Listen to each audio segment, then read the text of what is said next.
Donc, on est aujourd'hui le 30 Shvat. En fait, on est le premier jour de Rosh Chodesh Adar.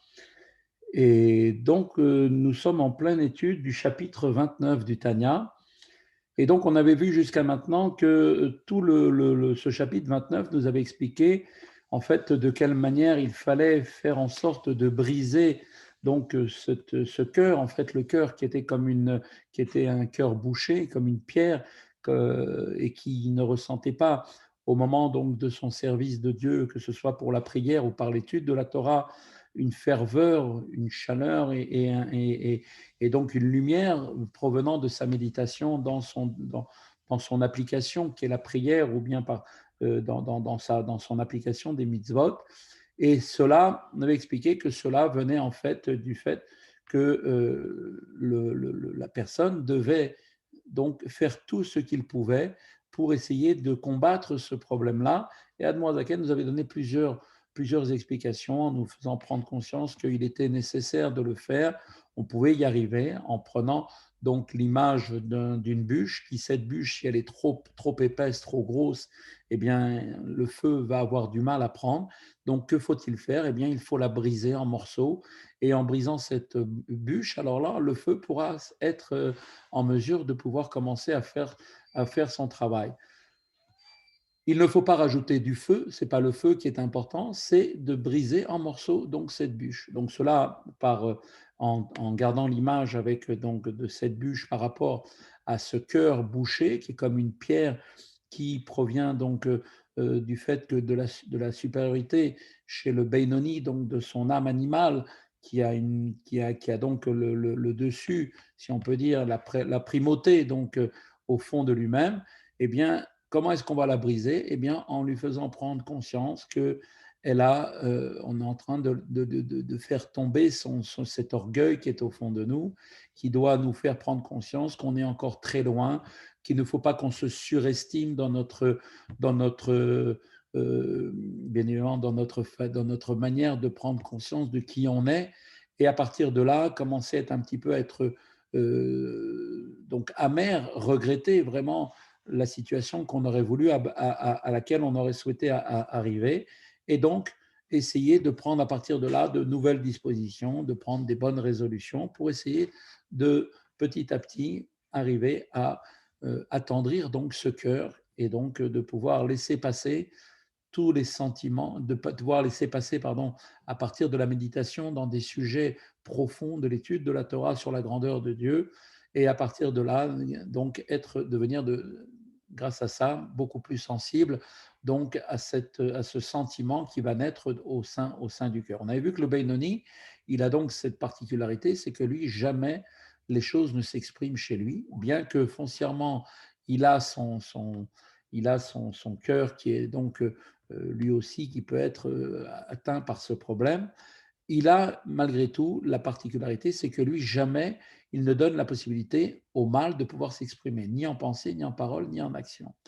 Donc, il va donc falloir maintenant essayer de continuer à mieux comprendre cela, et c'est ce que va nous proposer l'Admorazaken maintenant dans la partie d'aujourd'hui. Il nous dit comme ça, il existe donc d'autres choses, pas seulement donc des problèmes liés à la nature, à la naissance telle que nous sommes, ce qui est notre personnalité, mais il nous dit aussi qu'il peut y avoir aussi des problèmes qui sont venus du fait de notre comportement. Alors, on dit, Vegam mi sheu naki mechataot neorim chamurim shiasim al libo lekayem ma'amar zohar akadosh liot ma'amare de chushbana. Et il nous dit, l'Admorazaken tout de suite, même pour celui qui est net, qui n'a pas fait de faute grave de jeunesse, d'accord? Eh bien, celui-là, il est bien qu'il prenne à cœur pour pas venir, si vous voulez, à avoir un petit peu cette amertume, donc de prendre conscience, de s'améliorer, eh bien, d'accomplir le fait de faire ce que nous a enseigné le Zohar aussi, nous a apporté ce commentaire du Zohar, qui nous dit de faire partie de ce qu'on appelle les maîtres des comptes, c'est-à-dire les maîtres du bilan, en fait, d'accord? À la manière d'un propriétaire, qui est une personne qui est propriétaire de son affaire, d'accord? Eh bien, il lui importe, il est très important pour lui énormément plus à lui qu'à son employé, d'y attacher un intérêt, vraiment un véritable intérêt. C'est important pour avancer dans une entreprise de faire un bilan. Ça permet de voir où on en est, qu'est-ce qui n'a pas été fait, ce qu'on peut faire pour améliorer. Eh bien, c'est ça que nous propose le Zohar. Eh bien, c'est que nous devenions chacun des maîtres des comptes. Donc, c'est ce qui veut dire, sous-entendu, des hommes qui font des bilans continuellement. Daïnou, c'est-à-dire, nous dit la chose suivante, la sot rejbon im nafsho mikol marchavot bediburi maasim shechalfu va'avara miyom iyoto adayom azeh. Cela veut dire que faire un bilan, ça veut dire quoi? Eh bien, ça veut dire faire le compte avec son âme de toutes les pensées, de toutes les paroles, de toutes les actions qui sont passées depuis le jour de sa venue à l'existence jusqu'au jour d'aujourd'hui. D'accord?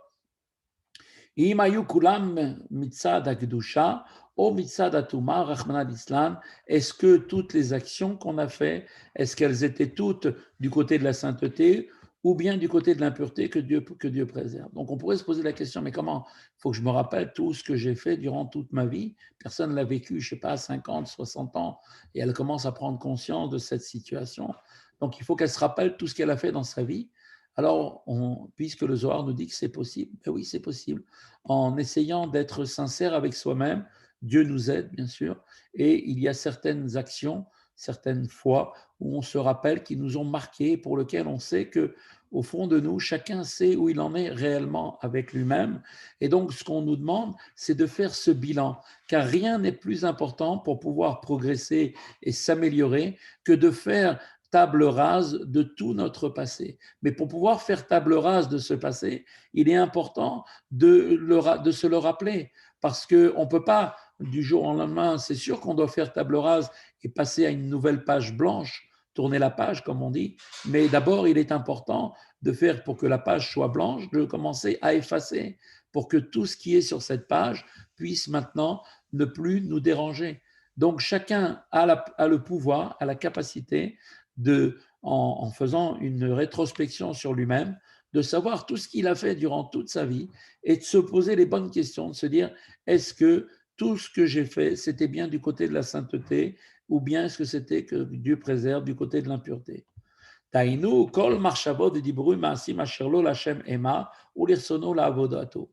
Et qu'est-ce que ça veut dire? Si toutes nos pensées, on parle de les pensées qui ont été du côté de la pureté ou de l'impureté, on sait très bien que le côté de l'impureté ne se rapporte pas seulement aux fautes, mais signifie aussi toutes les pensées, toutes les paroles ou toutes les actions qui ne sont pas pour Dieu, pour sa volonté, pour son service. Ça veut dire que, par exemple, comme on avait dit, c'est pas seulement que de transgresser, que Dieu préserve des commandements négatifs qui sont marqués très clairement, de pas, par exemple, ne pas transgresser le jour du Shabbat, ne pas faire tous les 39 travaux interdits, on ne parle pas de ça. Ça, c'est sûr que c'est évident. Mais ça peut être aussi se rappeler aussi la manière dont comment on s'est comporté. Est-ce que dans notre manière de vivre au quotidien, est-ce que ce que nous faisons, c'est vraiment aussi pour Dieu ou est-ce que c'est uniquement pour nous? Un exemple, toujours avec la nourriture. Est-ce que je mange réellement parce que je veux tirer de la force pour pouvoir ensuite servir Dieu, parce que Dieu m'a demandé d'avoir un corps en bonne santé, ou est-ce que je mange uniquement pour satisfaire mes simples envies et je le fais de manière excessive? Et c'est ce genre de choses sur lesquelles il faut réfléchir, parce que c'est ça ce que l'on dit. Est-ce que ça se rapporte à Dieu ou pas à Dieu? Est-ce que ce que j'ai fait est dirigé vers moi-même? Les actions que je fais ne sont dirigées que vers moi-même? C'est moi qui suis en fait, le focus est sur moi? Ou est-ce que les actions que je fais sont dirigées pour Dieu? Et ça change tout. Quand je mange pour Dieu, je ne mange pas de la même manière. Quand je vais aller travailler dans la vie au quotidien, je ne vais pas travailler de la même manière si je sais que travailler est une mitzvah et que je le fais parce que Dieu me demande de le faire, que si je vais là-bas pour travailler que pour moi-même, dans le sens de voir ma personne uniquement. Et ça, c'est effectivement l'important pour chacun d'entre nous. Et donc, si effectivement, même si là, le fait de manger, comme on a dit, ne représente pas forcément un aspect d'une chose fautive, dès lors, du fait que ses actions, paroles ou pensées ne visent pas le service de Dieu, c'est-à-dire la sainteté, eh bien, puisque ce n'est pas dirigé pour Dieu, eh bien, forcément, il n'y a pas d'alternative. Forcément, nos pensées, paroles, actions, si elles ne sont pas pour Dieu, elles sont forcément pour l'autre côté, le côté de l'impureté. Chez Zéou Pirouche, Lasson, Sitra, Chara, Keniskar, Leil, Peperekvav. Et c'est là toute la signification de l'expression qu'on emploie depuis de très nombreuses fois, le mot Sitra Achara, qui veut dire clairement l'autre côté, qui se définit l'autre côté comme étant tout ce qui n'appartient pas au côté de la sainteté. Donc l'autre côté, c'est l'autre côté en dehors de la sainteté, comme on l'a dit précédemment dans le chapitre 6. Umoda Azot, qui colle et she'adam mechashev marchavot kedoshot naase merkava be'adzo lechalot takdusha shemehem moshpiot marchavot alelu. Et il est bien connu, comme on l'a expliqué déjà précédemment, que à tout moment où une personne va avoir des pensées saintes, eh bien à ce moment-là, cette personne devient à ce moment-là ce qu'on appelle un char, de la même façon qu'un char est complètement annulé devant son conducteur, eh bien, quand on a des pensées saintes, eh bien, on devient à ce moment-là comme un char complètement annulé et on est un char qui est là pour pouvoir recevoir et être donc en fait réceptif donc des palais de la sainteté d'où procèdent et sont nourries ses pensées. L'image du char, comme on l'avait expliqué, c'est pour bien montrer une notion de quelque chose. Un char n'a pas de volonté propre et se trouve totalement subordonné à son conducteur et employé pour signifier l'idée de soumission parfaite devant la sainteté. Et c'est exactement le contraire. Si nos pensées ne sont pas dirigées pour la sainteté, de même, à l'inverse, quand une personne s'abandonne à des pensées qui ne relèvent pas de la sainteté, eh bien la personne devient à ce moment-là un char impur pour les palais d'impureté, d'où procèdent et sont nourris toutes les marchavot zarot, toutes les eraot, toutes les mauvaises pensées, toutes les pensées étrangères. Et de même, il en va de même, pour tout ce qui est pensée, tout ce qui est parole et action. Donc, maintenant, il ressort de tout ce qu'on vient de dire que même en l'absence de faute, d'accord, quand on est par exemple occupé à des choses qui sont des choses profanes, le fait de manger, d'aller travailler, le fait de prendre sa voiture, de conduire sa voiture, d'avoir des choses qui n'ont rien à voir avec le péché, qui sont la transgression des commandements de Dieu. Donc là, on parle en fait, de tout cela, on parle d'action, de paroles et de pensées qui ne sont même pas liées avec la notion de faute, mais simplement ces pensées, paroles, actions ne sont pas dirigées par Dieu. Et donc, il ressort de ce qu'on vient de dire que même en l'absence de faute, il est possible de parvenir à un état, effectivement, où on est un peu, quand on prend conscience que tout ce qu'on fait n'est pas vraiment dirigé par Dieu, eh bien, en faisant le compte, comme on vient de dire, en faisant un bilan sincère sur nous-mêmes, eh bien, quand on fait le bilan de nos pensées, paroles et actions, on constate qu'elles n'appartenaient pas forcément toutes au domaine de la sainteté.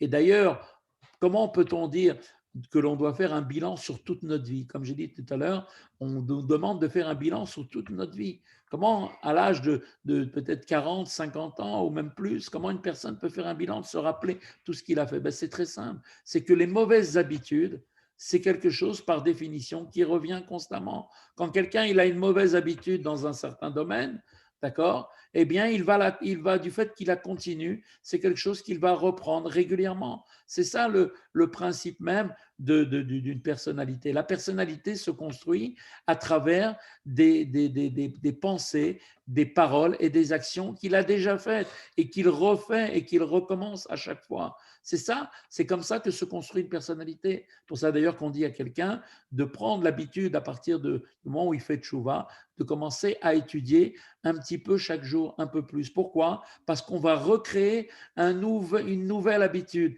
Et même au niveau neuronal, au niveau du cerveau, vous savez que le cerveau est fait avec ce qu'on appelle des synapses qui sont dans le cerveau, eh bien, on explique que par les gestes, par le geste, en refaisant tous les jours le même geste, eh bien, on devient un expert. Eh bien, c'est exactement une deuxième nature. On n'était pas au départ prédestiné à faire une chose, mais à force de faire une chose de manière régulière et consécutive, eh bien, par l'habitude, on finit par acquérir la maîtrise et l'expertise de cette chose. Eh bien, c'est exactement la même chose dans le domaine des mauvaises actions et des mauvaises habitudes. Quand on a toujours eu des mauvaises pensées, qu'on a toujours eu des mauvaises paroles et des mauvaises actions, eh bien, puisqu'on a pris l'habitude, c'est devenu une personnalité, ça fait partie de notre personnalité, eh bien, ces choses-là, elles continuent, elles perdurent dans le temps. Et donc, comment est-ce que je peux faire un bilan sur tout ce que j'ai fait toute ma vie? Eh bien, c'est parce que si maintenant, quand je me mets, par exemple, à table, je vais manger comme un glouton et je vais me jeter sur la nourriture sans réfléchir,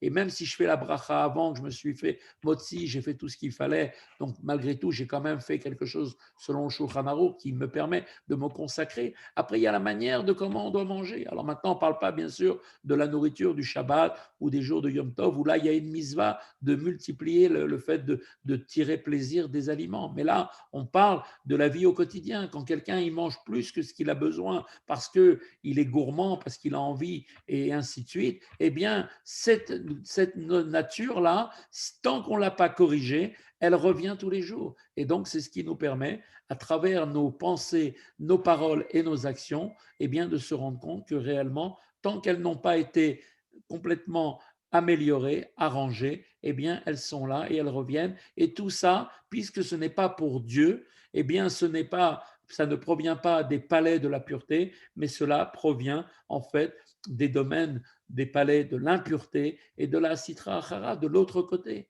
Et ça, c'est un constat que chacun d'entre nous doit faire de manière tout à fait honnête. Et pour le faire, c'est un moment qui est pratiquement un moment, si on peut dire, tout à fait adapté à cela. Eh bien, c'est le matin, pardon, c'est le soir, juste avant de dormir, où là, on peut commencer à réfléchir et faire une certaine rétrospection sur soi-même pour essayer de prendre conscience réellement de ce qu'on a fait, de ce qu'on n'a pas fait. Voilà, c'est là que s'arrête le cours d'aujourd'hui pour le Tanya.